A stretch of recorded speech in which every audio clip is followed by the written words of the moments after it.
ಸದನದ ಒಳಗಡೆ ಆಗಿರುವಂಥ ಘಟನೆಯ ಬಗ್ಗೆ ಅಲ್ಲಿಯ ಸಭಾಪತಿಗಳು ನಿರ್ಣಯ ಮಾಡಬೇಕು.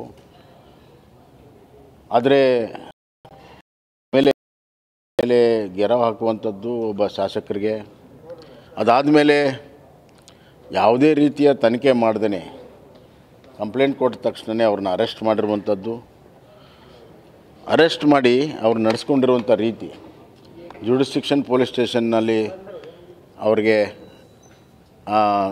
ಅರೆಸ್ಟ್ ಮಾಡೋದೇ ತಪ್ಪು. ಇಂಥ ಹಲವಾರು ಪ್ರಕರಣಗಳಲ್ಲಿ ಸೋಕಾಸ್ ನೋಟಿಸ್ ಕೊಟ್ಟು ಅವ್ರನ್ನ ಕರೆದು ವಿಚಾರಣೆಯನ್ನು ಮಾಡಿ ಸಾಕ್ಷಿ ಆಧಾರಗಳ ಮೇಲೆ ಮುಂದಿನ ಕ್ರಮಗಳನ್ನು ತೆಗೆದುಕೊಳ್ತಾರೆ. ಹಲವಾರು ಪ್ರಕರಣಗಳಿದ್ದಾವೆ.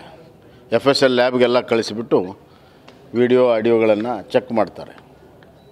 ಅದೇ ಯಾವುದನ್ನು ಕೂಡ ಮಾಡದೆ ಇವತ್ತು ಅವ್ರನ್ನ 2-3 ಗಂಟೆಯಲ್ಲಿ ಅರೆಸ್ಟ್ ಮಾಡಿ ಖಾನಾಪುರ ಪೊಲೀಸ್ ಸ್ಟೇಷನ್ಗೆ ತೆಗೆದುಕೊಂಡು ಹೋದರು.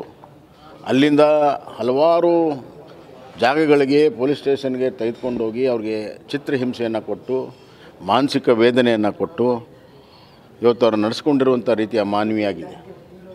ಎಲ್ಲದಕ್ಕೂ ಕಾನೂನಿದೆ, ತನಿಖೆ ಮಾಡೋದಕ್ಕೆ ವಿಧಾನ ಇದೆ.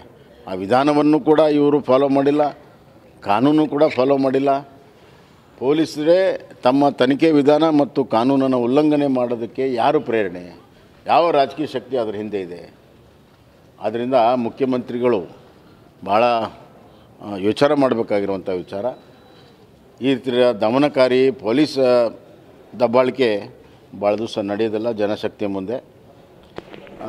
ನನಗನ್ನಿಸ್ತಾ ಇದೆ ಇದೇ ರೀತಿ ಮುಂದುವರೆದ್ರೆ ಈ ಸರ್ಕಾರಕ್ಕೆ ಒಂದು ಕೇಡು ಕಾಲ ಅತಿ ಶೀಘ್ರದಲ್ಲೇ ಬರುತ್ತೆ ಅಂತ ನನಗನ್ನಿಸ್ತಾ ಇದೆ.